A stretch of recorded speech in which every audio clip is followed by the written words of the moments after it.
Welcome back to the True Sports Physical Therapy Podcast. Today's guest, Tony Gentilcore, was awesome. We talked all things deadlift, what to do, what not to do, common mistakes that PTs make, what makes someone an outstanding candidate to perform the deadlift. Tony taught me a ton. I know he's going to teach you guys a ton. Tony graduated from SUNY Cortland with his master's degree. He is a CSCS and the owner of Core Collective up in Boston. This guy's network is unbelievable. So he's able to quote from a whole bunch of different sources. He's a wealth of knowledge. I can't wait to hear what you guys think. Let me know. Enjoy the conversation with Tony Gentilcore. Welcome to the True Sports Physical Therapy Podcast. I got Tony Gentilcore with me. Tony, welcome to the program. Thanks for making some time. Thank you very much. Thank you for having me. Always glad to come on and discuss deadlifts. You're speaking my love language. I'm excited to learn from you because I got a lot to learn. You got a name for training. I got a name for accounting. So we'll try to meet somewhere in the middle. Okay, diving into deadlifting. Your philosophy overarchingly on the deadlift. When you think about the deadlift in the broader training landscape, what makes it such a cornerstone movement for you? And please mention your PRs because that's why you're here. Oh, we can get into that. I mean, I'm not the universe does not revolve around me. So it does now. For the next hour, it does. I think selfishly, I gravitate to the deadlift because I have long arms. So that's it's like the one lift I can kind of sort of brag about. I've always I've been lifting my entire life. I think I started lifting weights at 13 years old. And the deadlift, ironically, I did not do my first deadlift until after I was done playing college, after I was done competing in baseball, which is very unfortunate. But when I first tested it out, I think I hit 405 the first time I ever tried to do a deadlift. I mean, which speaks to strength training in general. I didn't train the deadlift, but I lifted weights for over a decade, all through high school, all through college. And the first time I attempted a deadlift, I hit 405, which is kind of cool. It might have not been pretty. I don't remember if it was, a sound technique or not, but it really gelled on me and resonated with me that it was a cool thing to pull off. And because I was good at it, it kind of stuck with me. But in the overarching aspect, I think it's just one of those core movements. I'm old school. I kind of lean into the same ideas like Dan John and those type of coaches where it's we're training movements and not muscles. We're training patterns and not muscles. So when I look at it that way, I look at a squat, I look at a deadlift / hinge, push pull, single leg work, core work, carry. 6 to 7 categories of movement patterns that I like to hit myself and with my clients. And as long as we're hitting components of those movement patterns throughout the week, I'm pretty happy. We can fill in the blanks with if someone wants to build up their arms or their shoulders or the glutes, we can certainly program for that. But I think for most people, most of the time, if they're hitting those big rock movement patterns and they're consistent, which is the key word, being consistent, they're probably going to get pretty good results. And to me, the deadlift, I work with a lot of Gen Pop clients, but when I was at Cressey Sports Performance, even now, I work with a fair number of athletes. Yep. And to me, what does the deadlift train? I mean, it trains the entire posterior chain. So we're looking at your entire lower body. We're looking at your erectors. We're looking at your core. We're looking at your upper back. And when I try to get somebody to get faster, be able to jump higher, be able to block things and throw things and move at a fast speed, if they have hamstrings and an ass, they're probably going to be able to do that. So that's kind of how I view it. I know there's some more granular things that other coaches like to get into with the specifics, but from a global standpoint, that's as simple as I can make it in terms of why I feel the deadlift is a valuable exercise to include into a training program. Yeah, and that simplicity goes a long way in strength and conditioning. And I love your background at Cressey and that you're a baseball guy. So walk me through maybe some examples where you've seen deadlifting incorporating deadlift type movements have translated specifically to the field? Like what does that look like for the baseball player? In general, like, I mean, you got to remember, like, and I'm kind of preaching to the choir here, like we're not using the weight room to emulate the sport. Yep. So certainly, like when you look at the deadlift being performed, it doesn't really look like a sport. I mean, maybe it looks like a lineman lining up at the line, like in terms of the actual setup. But I'm looking at just getting someone stronger. And if I get someone stronger in conjunction with doing other stuff, like this isn't to say like we're doing plyo work, we're doing jumping, we're doing skipping, we're throwing stuff. There's a lot of other components of the strength conditioning program. But in a general sense, with the deadlift, if I can get somebody stronger, producing more force, putting more force into the ground, generating more force and generating it quickly, then they're probably going to do better. They're going to hit the ball farther. They're going to be a little bit faster. They're going to jump a little bit higher.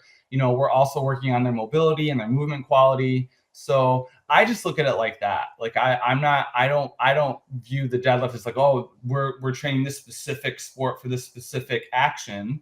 I just want to get the athlete stronger, producing force.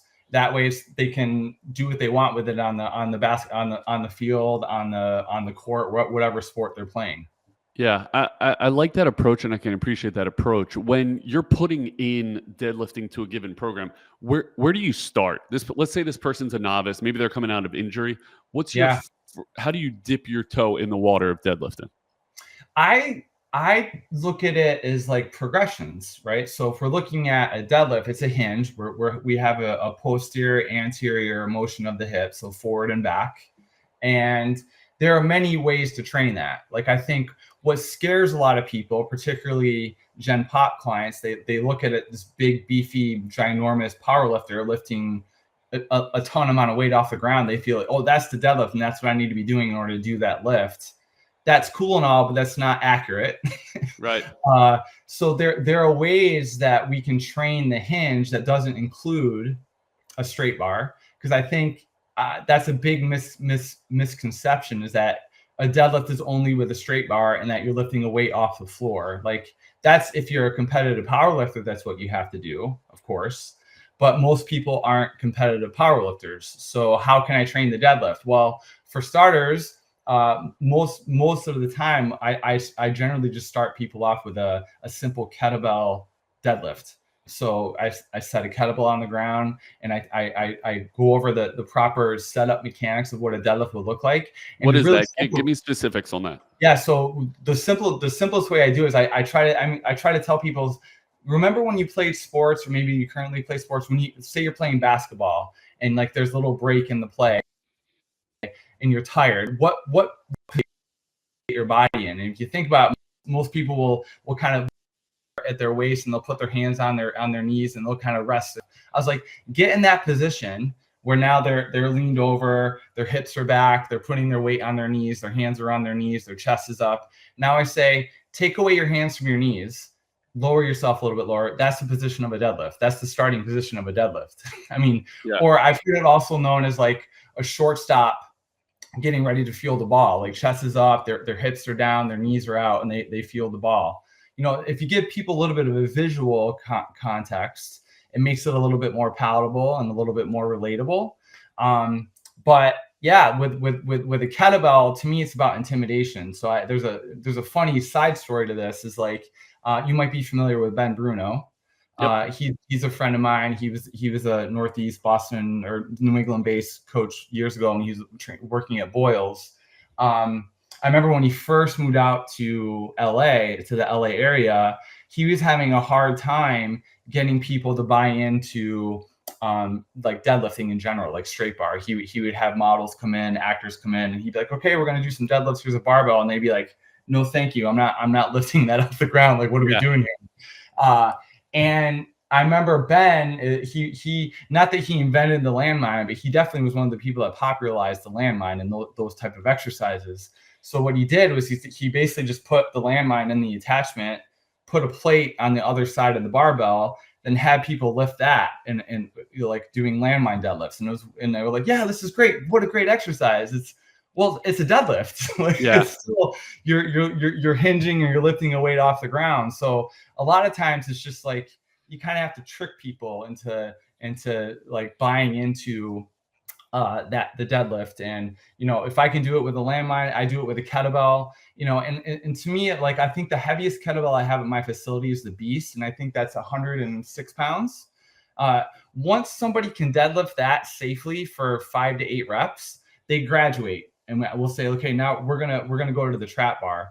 And I have to say 90% of the time, people stay with the trap bar. I just think the trap bar is a much more user-friendly, back-friendly, non-intimidating way of just keeping people in the deadlift zone. I know some coaches out there will argue that the semantics of like, oh, well, it's really just a squat because of the mechanics. And I don't really play along with that. I'm just like, I just want people to work hard.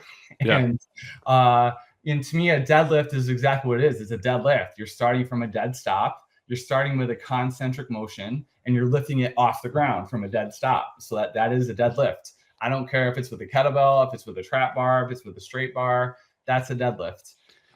And so long as they're doing it safely and they're getting stronger and they're making progress, that's really all I'm interested in as their coach and as their trainer.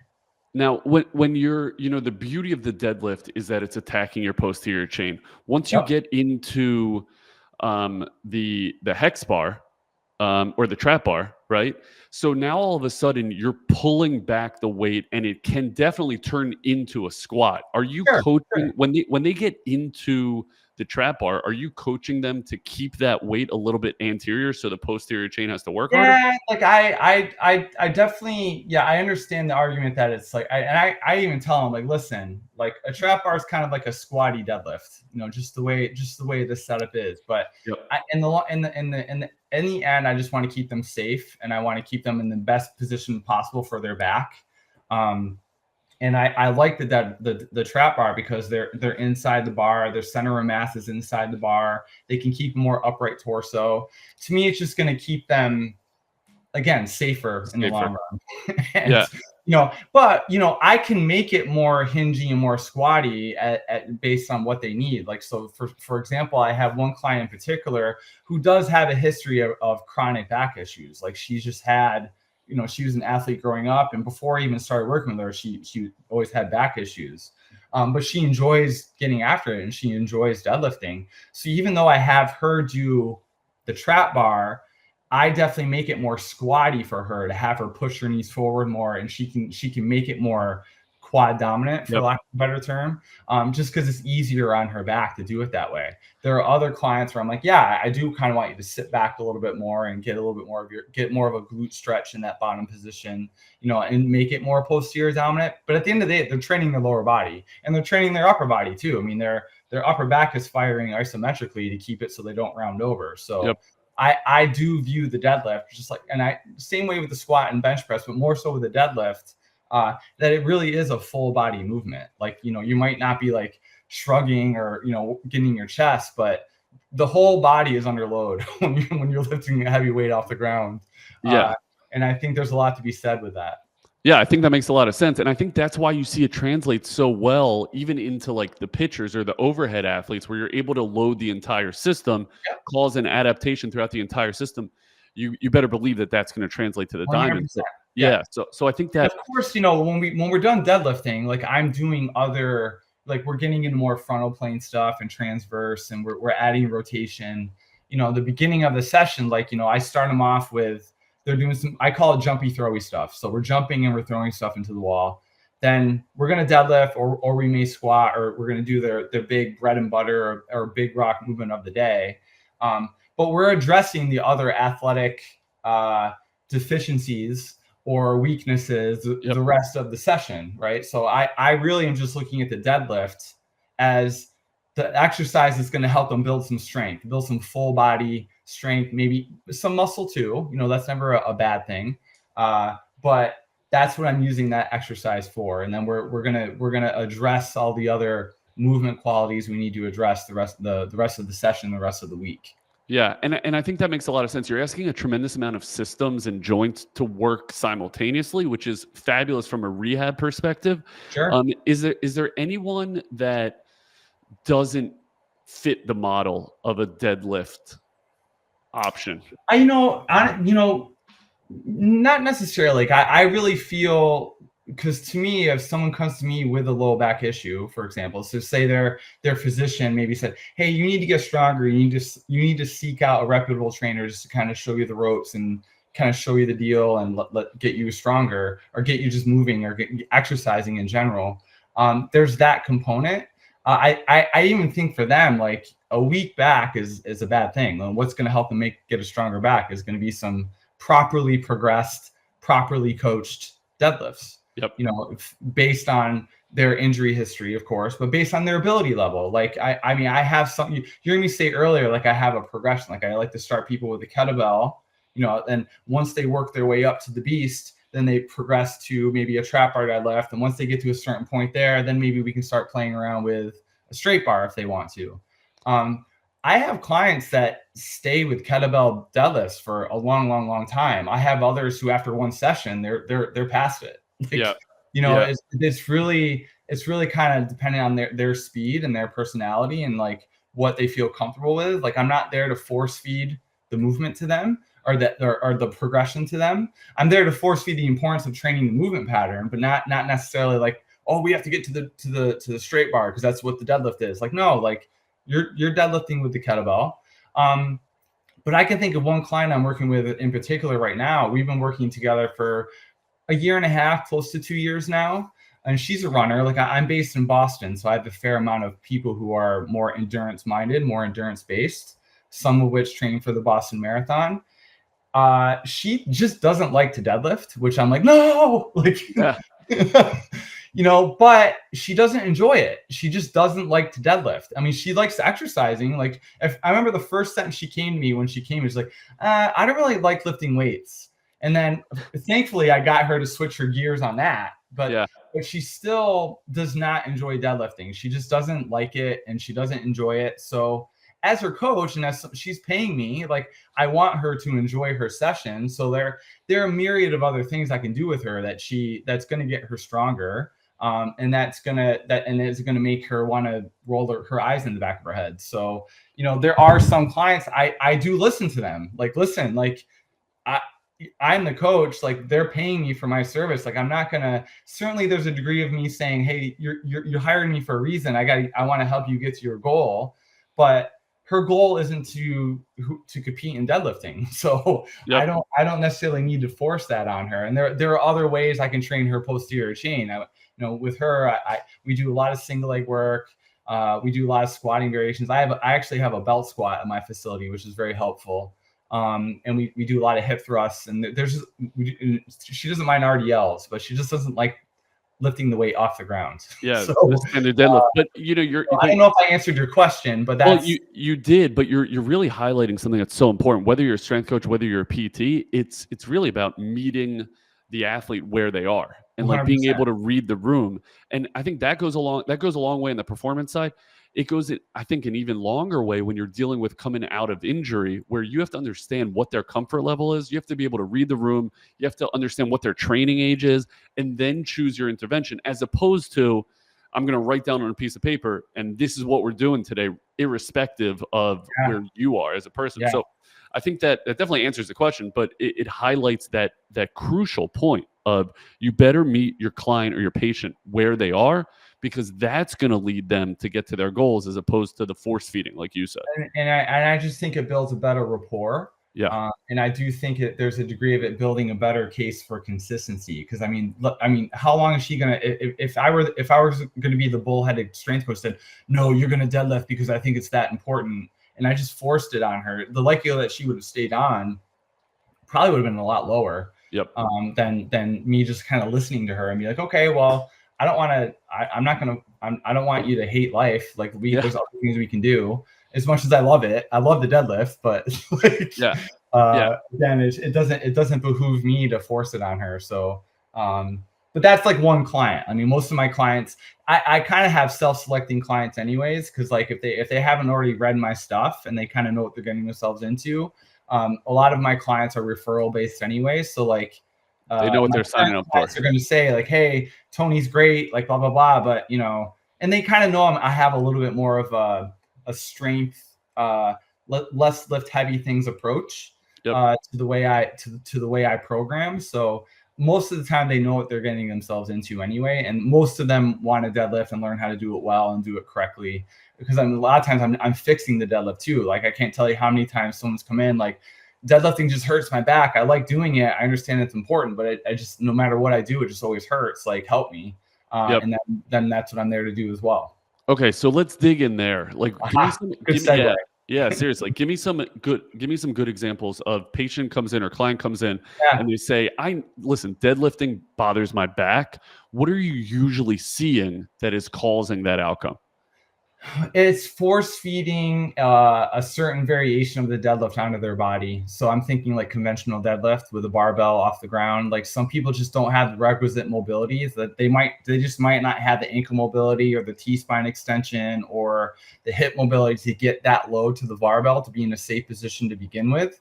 And then inevitably they do the lift and it just goes right to their lower back and they're lifting the weight off the ground and they're succeeding, but it comes at a cost. Yep. So, when I'm taking my new clients through a screen and through their assessment, I do the hip scour. Like I don't have x-ray vision. I can't tell if their hips are anteverted, retroverted, whatever. And certainly I don't have an x-ray machine to tell me, but I can kind of see what their anatomy gives me and what my eyes do work.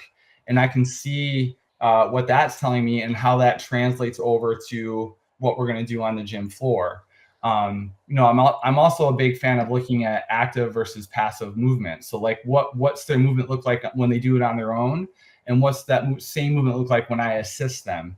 And is there a discrepancy between that? So if like doing an active straight leg raise or doing their hip flexion or, any of that. So, how that translates to when we actually get on the gym floor. I remember years ago, this is probably the most prevalent one that I use all the time when I present. I had a woman come in who was exactly what I just talked about 2 minutes ago. She loved to deadlift. She really loved training, but no matter how she progressed, she would get to a certain point in her certain threshold of the load she was using on her deadlift. It would just hurt her back.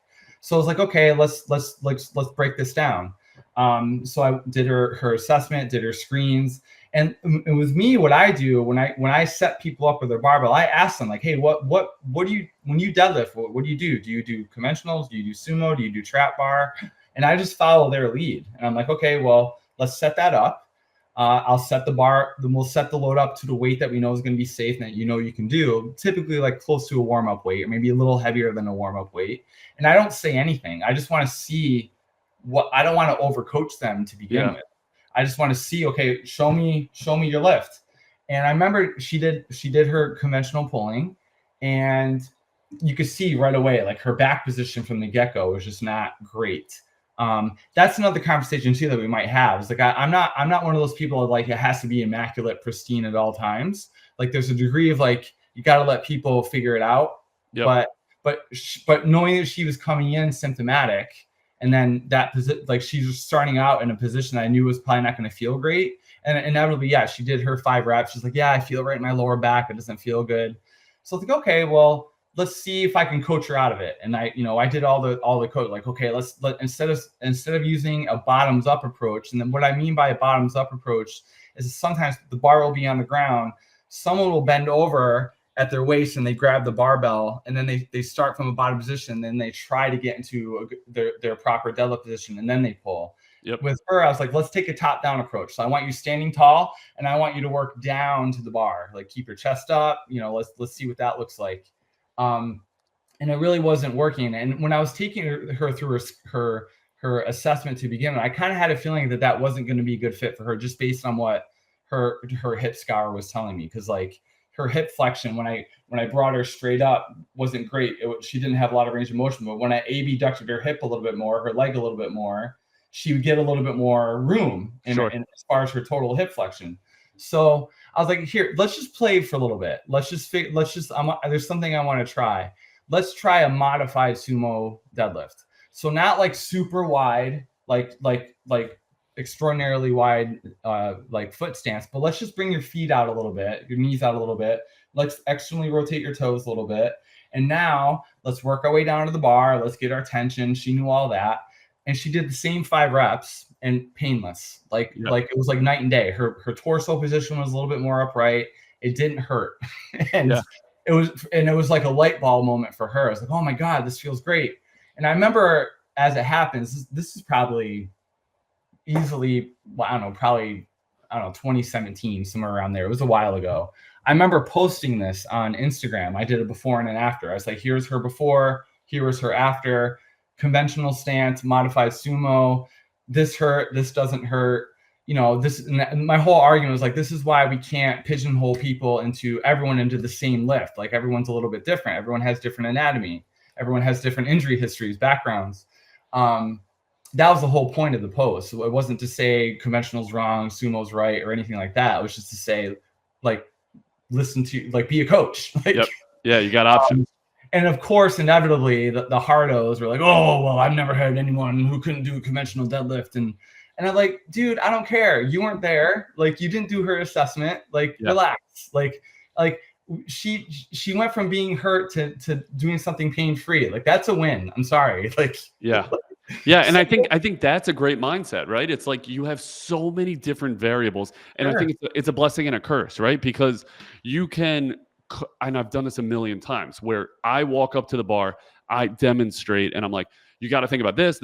You give them a million variables, and that's when you talk about overcoaching versus let's look at what they're doing, understand what's going on in the assessment, and then what tools do you have to educate her on how to get the movement. And you're exactly right. Like, the end-all be-all goal is to do the move without pain so that you can experience the benefits. And it sounds like that's exactly where your head is. What else goes into that assessment? You mentioned ankle mobility. How do you look at that?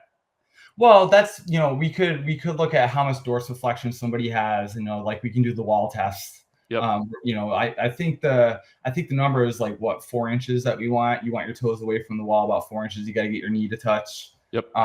So, I mean, if someone doesn't have good ankle dorsiflexion, then it's going to be hard to get down to a barbell on the floor without going a little bit wider. You might have to have a wider stance in order to get down lower to the bar. And if someone doesn't have good T-spine extension, if they don't have access to extension, that's going to be hard to get in a good torso position. So I've had a lot of people who have office jobs, and I'm not one to put all my eggs into the postural basket. Like, I'm not anti-flexion. Like, I'm not one of those people, but it is information. Like, if someone is in a certain position all day and they're in flexion all day and they don't have access to that T-spine extension.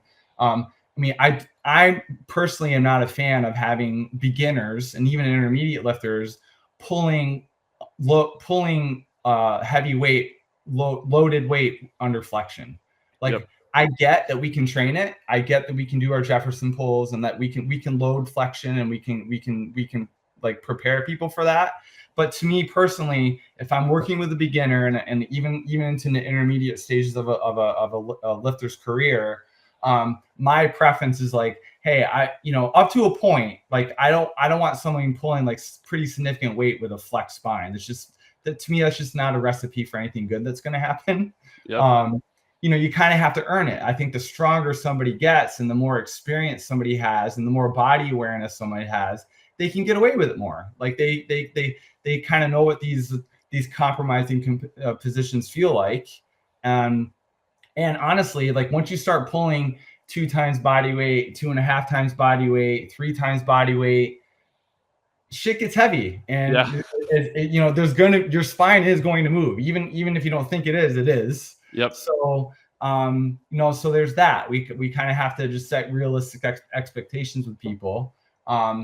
So, to me, looking at their ankle, looking at their hip mobility, looking at their T-spine mobility, all that enters the equation when we start to figure out, okay, what's going to be the best variation or starting point for them for their deadlift journey.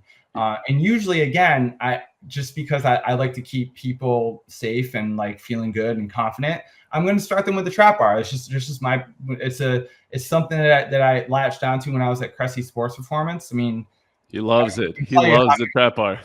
I can't tell you how many professional athletes that are getting paid millions of dollars that just stay with a trap bar. Then you have all these hardos out there. Oh my God, he's using the trap bar. It's like, well, you don't want him to get hurt, number one, but who cares? Like strong is strong. Like he's not, if they're not competing in powerlifting, who cares if they're using a straight bar? Now, if I have a client who has interest in kind of going to the straight bar, or they have interest in maybe competing, then yeah, we're probably gonna play around with some straight bar deadlifting. But over the course, I mean, but in the end, who cares? Like, I mean, I just want people working hard. And I want them making progress. So as long as we're using progressive overload, then it's a win. It's a win. It's a win. And yeah, we got a great therapist who lifts an ungodly amount of weight, Brett Rayner, and he says can't go wrong with strong. So if you're getting strong, you're accomplishing your goals. And Cressey has made a career on that. It's really impressive to see. You make a good point. Like just because they're missing the dorsiflexion doesn't mean that they can't be deadlifting, because deadlifting includes so many different things, right? So it's a great opportunity to say, okay, you're missing a bunch of dorsiflexion. Maybe a single leg, maybe a split stance hinge pattern is better for you because it doesn't require the same amount of dorsiflexion necessarily. Yep.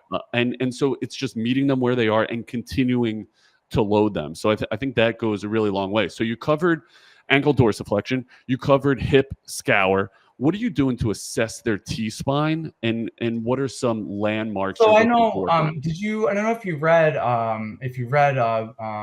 Dean Somerset and Dan Pope's new book that just came out on human kinetics. I have not, but I've had Pope on the pod. The guy's a pleasure. Building resilience. I know the name resilient. It's so good I forgot the title. Yeah, I know how that goes. But Dean and I have done many workshops together. So he and I have many of the same ideas. Dan did my Achilles rehab. Like he's been my guy for many, many years. And so in their book, I mean, and it makes a lot of sense to me, you just look at people's ability to get into a supine position or prone position and then extend their spine up. And you just kind of see like, how high can they get off the ground without, number one, it hurting, and just see if they have access to that to enough T-spine extension to make it safe for them. So I can look at it that way. I also like to look at T-spine rotation. So I simplify it. Like I just have someone stand in front of me, away from me. I say feet together, hug yourself, rotate to the right, rotate to the left. If I can see their opposite shoulder, I feel like they have enough T-spine rotation. I mean, that's, to me, I'm like, they might have more to one side or the other because maybe they play golf or they were left or right-handed. Maybe they were a pitcher. But as long as I can see that opposite shoulder, to me, they pass. Now, why is rotation so important in a deadlift? Something that's rotation is important in general. I mean, for the deadlift, deadlift is very sagittal, so you might not be. I mean, if we're doing a trap bar or a straight bar deadlift, it might not be as important. But certainly, if we're doing like single leg stuff and be able to resist and to be able to resist that rotation, but to have access to it to begin with. So if I have someone do like single leg RDLs or one arm, one leg RDLs, like it's good for them to have the T-spine rotation just so they can get in and out of that hip a little bit more. Mm-hmm. And it just makes it like a cleaner movement. But I mean, as far as like rotation and deadlift mechanics, it's probably good not to have any rotation. Right. You want to be pretty locked in. You don't want much movement in that area in the first place.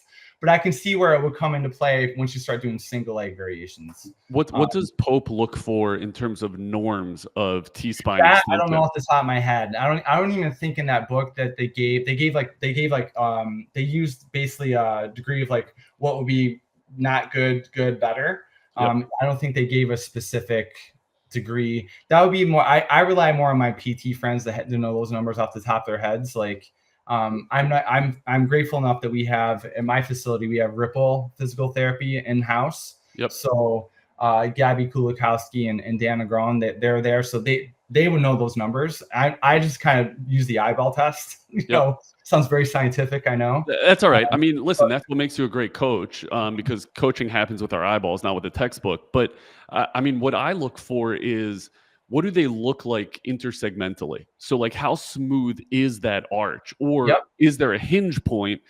Oftentimes that hinge point is transpiring at lumbar spine. If they don't have the thoracic extension, that's when you're going to run into trouble when you try to get them to extend through their T-spine, because if they can't, they're going to steal it from somewhere else. Oftentimes it's lumbar. So I totally think it's worthwhile to just use the eyeball test and use your brains behind those eyeballs to understand why that might make a little bit of sense. What about other movements that might be necessary or other boxes to check before you get to the deadlift? Are you looking at any other preparatory exercise that they have to be able to hit before they approach the kettlebell?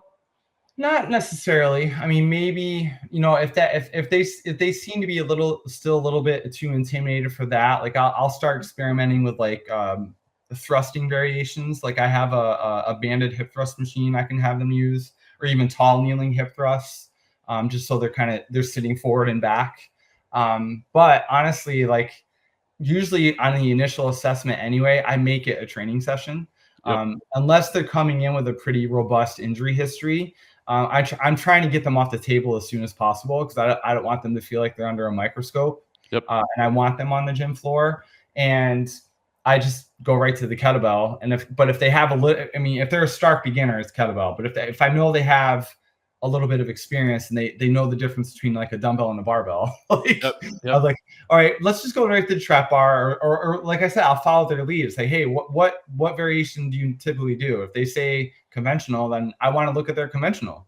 Yep. And then, you know, you asked earlier what tools do I use. I mean, filming them is very valuable. So if they say conventional deadlift and I just find that that doesn't look great, and like no matter how many cues I give them, it's not cleaning up, or you know, even if I reduce the range of motion or whatever, you know, I film it and I show them, and then I say, let's try this version, and then I'll put the intervention in, I'll film that, and then I compare the two. It's like, here's your position to begin with, and during your execution, here's what it looks like.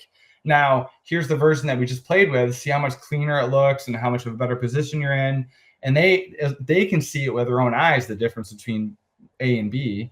And that's going to be a valuable thing to use too. So, I mean, but yeah, to answer your question, I mean, I'm fine session one. Let's jump into kettlebell, trap bar, straight bar. I just kind of follow their lead and see where they're at in terms of their experience. And by the way, that's where I think PTs can learn from strength coaches. Too often we get a patient that walks in the door and we spend the entire goddamn session on the table, constant evaluation. Patient walks out, not a bead of sweat on their forehead. And what have you really accomplished outside of maybe education and giving yourself some? The chances you get a visit to goes way down if they're not working hard. So I think that's a valuable takeaway from that entire answer is you want your patients working, and sometimes just putting a weight in front of them or a task in front of them to then build off of goes a really long way. And you got to be on the gym floor to do that. So I think that's insanely I valuable. wholeheartedly agree with that. That's one of the reasons why Dan and I clicked early on is I knew he was a physical therapist, but he incorporated the weight room as part of his therapy, which I think is very, very, very valuable.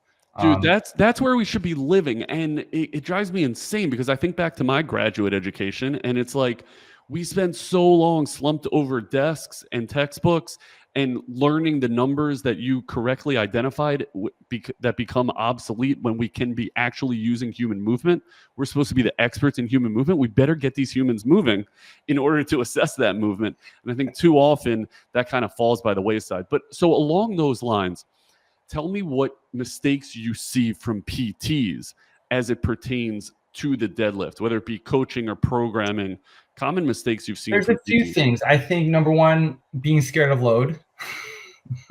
We are terrified by it. I think because to me, like for example, a good example is the squat. So let's get away from the deadlift for a second.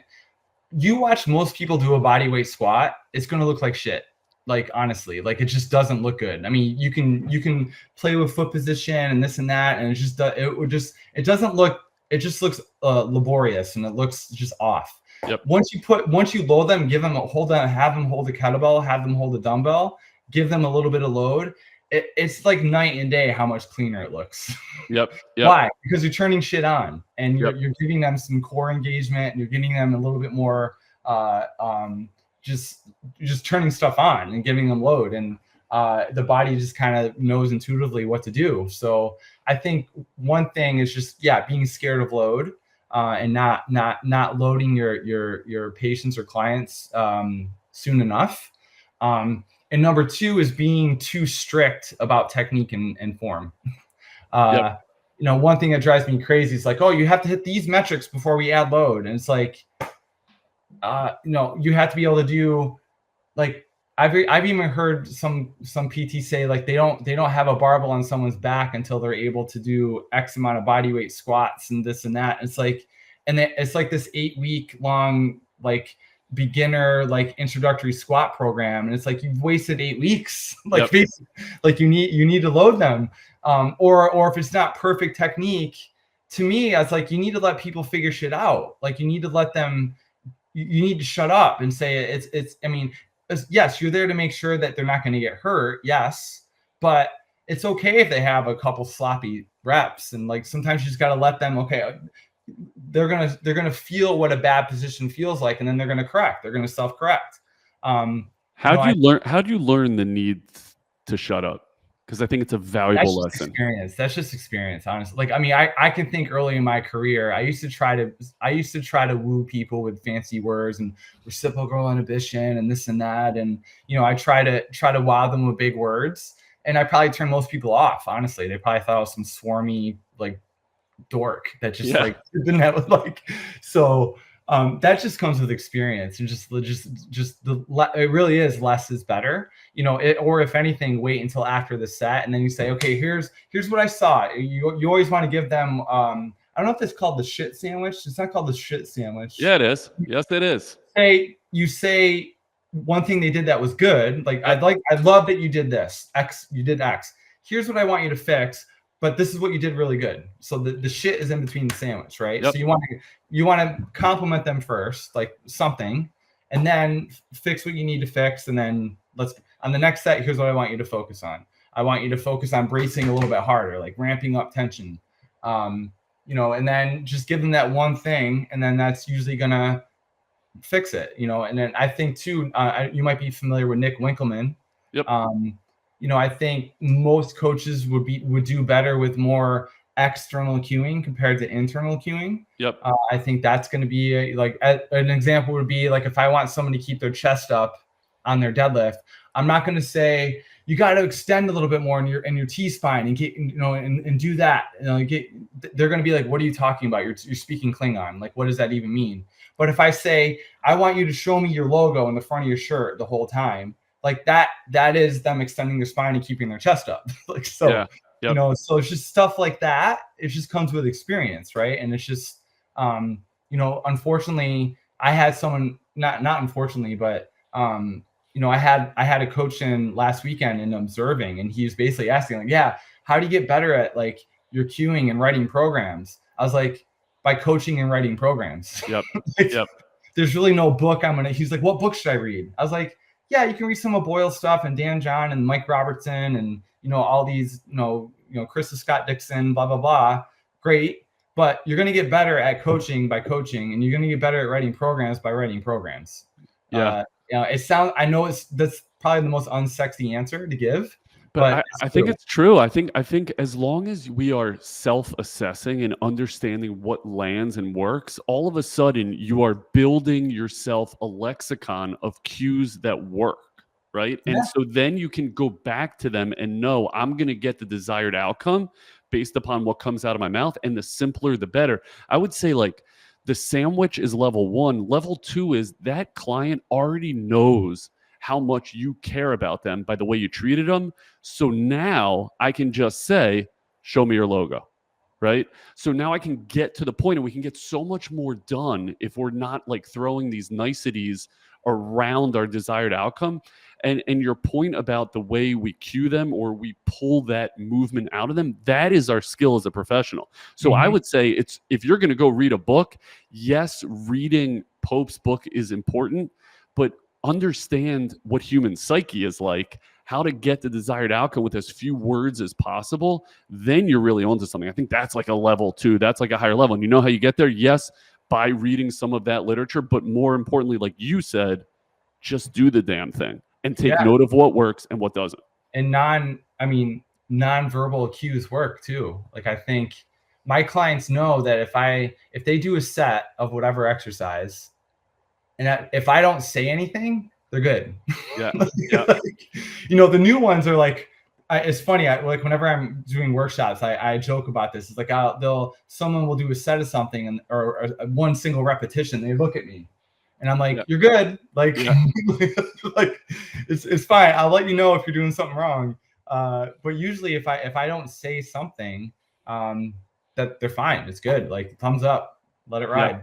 Yep. And I think that takes time with the relationship as it builds. Like I got a linebacker that'll do like a set of, let's say, box jumps. He'll do a set of 4, a set of 6, and I'm dead silent. He'll turn around and just be like, thumbs up, thumbs down. Like, what do you think? Thumbs up. Great. Let's progress. Or it's, it doesn't have to be. I think we get in big trouble when we start trying to break down either heavy movements with too many words or fast movements with too many words, because now the athlete's thinking, and that is not what they should be doing. They should be moving versus thinking. I think that takes time, but you get it the more you do it. I think that's great advice. I wish I would have heard that earlier. Where the hell were you, Gentilcore, when I was learning how to do this? I have I would say 90% of my clients now are adult clients. They're Gen Pop clients. And I don't get cute with their programming. I mean, you heard me say earlier in the beginning, I said, I do a lot of jumpy, throwy stuff. It's like, okay, we're going to skip. And when I say, I want you to skip down the turf, some of them look at me like, huh?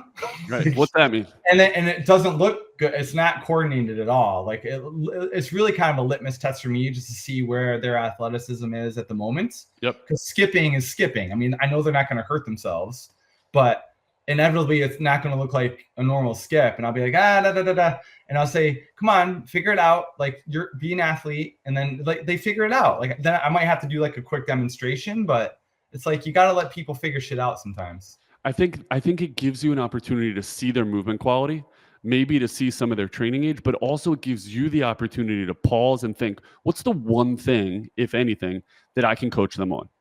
Hey, get your arms moving faster. Great, let's try it again. That looked good. You know what? Give me a little more oomph. Give me a little bit more speed. All of a sudden, it makes it so much easier to coach when you just let them move. So I think that's great advice. I'm going to steal something from your mentor, Eric Cressey. Okay. Can I call him your mentor? Okay. This is what we call the Cressey lightning round. I call it that for everyone because that guy invented a lot of things, but lightning round is one of them. Give me the most overrated accessory exercise for the deadlift. For the deadlift. Don't repeat the question, Tony.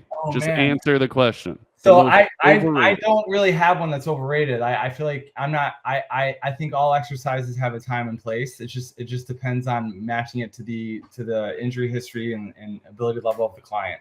What do you see being the most overprescribed accessory exercise? Probably good mornings. But I like good mornings. That's the thing is I love people to do good mornings. I just feel like you have to be pretty fucking strong to begin with to be able to do them correctly. So, I really don't program good mornings unless I've worked with somebody for a very long time and they're minimum deadlifting 2 times body weight. I just feel like I can do RDLs. I can do single leg work. I can do pull throughs. There's a lot of other things I can do that isn't a good morning. That it's just because I'm not doing them with beginner. I mean, I see some trainers using good mornings for like stark beginners, and I'm like, wouldn't be my choice, but yeah. So I guess that would be my answer. But I like good mornings though. That's the thing. Yeah, no, I hear that. I think pull throughs is an underrated. Pull throughs is underrated. Yeah, because I think it teaches you a great center of mass translation. 100%. And I think you're not loading the spine, right? And you're not loading the spine. Yeah.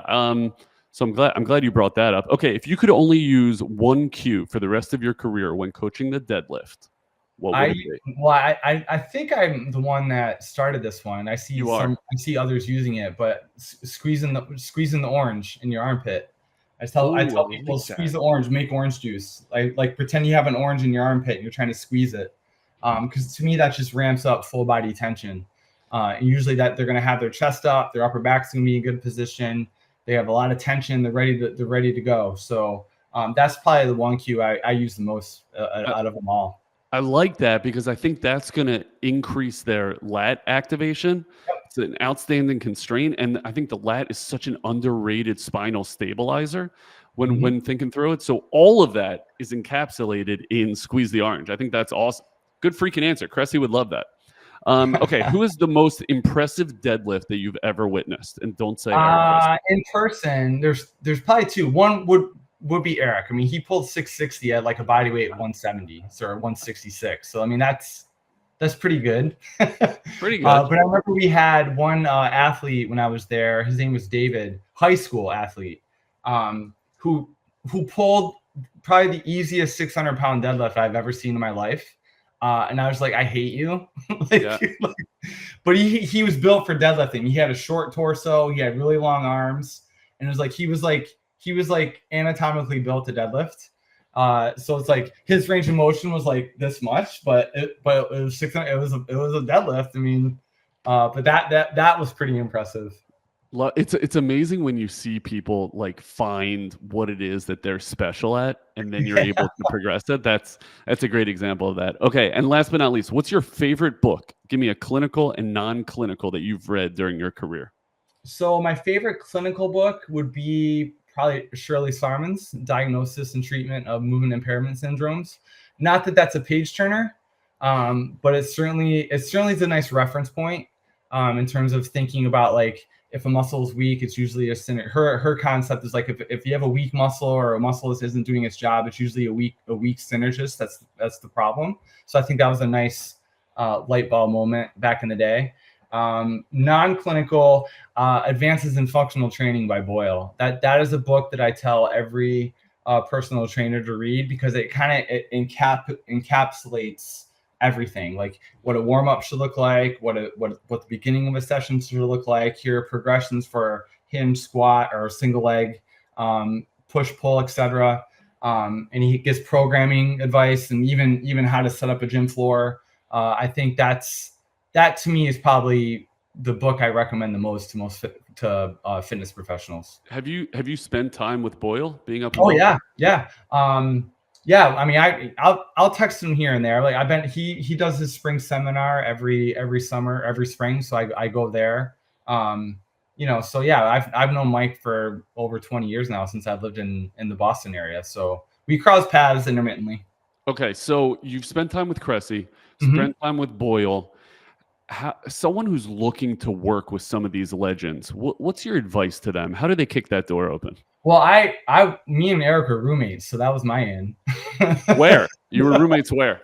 In Boston. Yeah. Well, first in Connecticut. We were working at this is 2005. I was in Syracuse and he just started a job in Connecticut, and we had been interacting online and we met in person a few times, and he was like, "Hey, they're looking for a new trainer. You should think about coming out." And I did. I interviewed, they hired me. We were roommates there, and then we moved to Boston. We were roommates in Boston, and then we both got girlfriends and kind of parted ways. But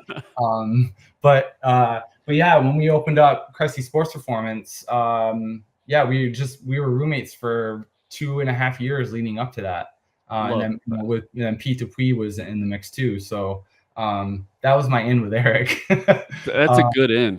And then with Boyle and Eric, I think they both say, like, if you want, you need to be willing to show up early, and use, you have 2 eyes, 2 ears, and 1 mouth for a reason. Use them in that order. I probably got that quote from one of the two. I think, yeah, as long as you're willing to learn, like that's really the main key factor, and have an open mind. Like you don't want to be too set in your ways. I think TikTok and Instagram and Twitter have kind of programmed people to think very one-minded, like this is the way and this is the only way, when it's not.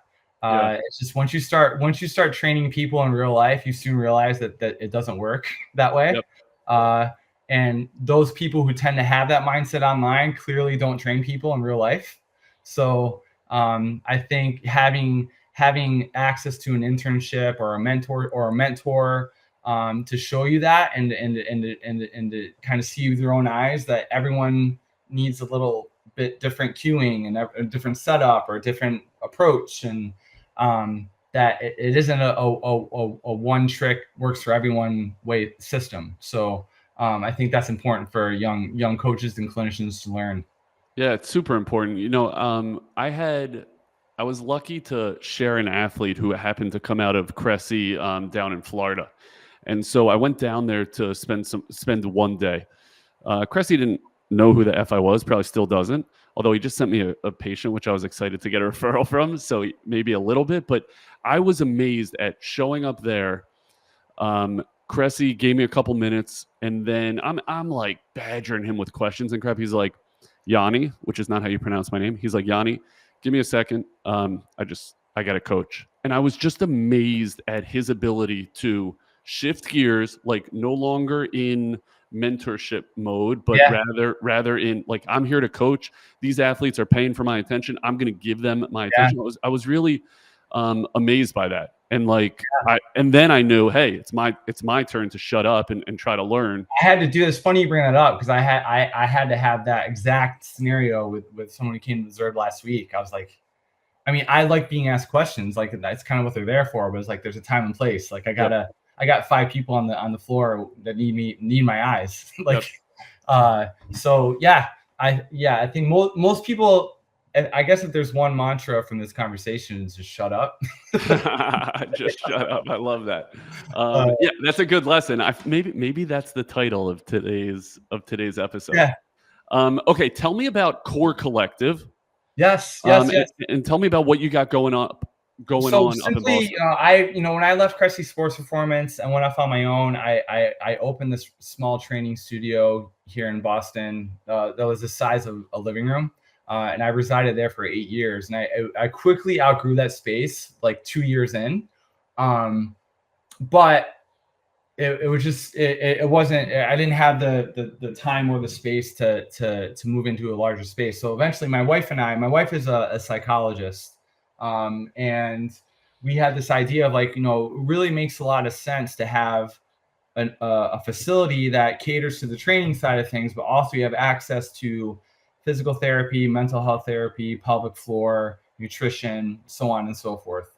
So Core Collective is basically that. We have a facility where right now we have 6-7 coaches that run their own show. They are not employees.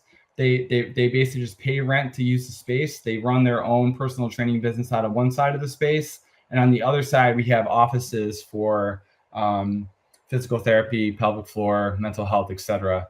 And this fall, we're doing our first Core Collective fall seminar. So the Saturday session is going to be me and my wife, where we kind of 3 hours where we kind of dig into more of the model of Core Collective and how we came up with the idea and the inner workings of the model. And then Sunday is like pure seminar. So myself, along with some of the other clinicians and coaches of Core Collective, are going to do a full day seminar with topics ranging from injury, program design, dealing with anxious clients, setting boundaries. So it's a nice mix of mental and physical fitness, but all within the scope or staying in your lane. So it's for personal trainers, strength coaches, gym owners, but talking about topics that we don't get a lot of access to. So we have clinical psychologists in there talking about how do we better prepare our people for performance in the gym and in the field. How do we work around injury? So it's all going to be with scope of practice in mind. That's super cool. That sounds awesome. How do we find out information on that? Yeah, that'll be on my website. I can send you the link too. I don't know if you share. Yep. Yeah, I'll put it in the notes. I can send that to you. But it's going to be in October. It's the weekend of October 26th. So early bird rate is currently in effect. And I think it's in Boston proper. So if you've never been to Boston, it's a great city to visit at that time of year.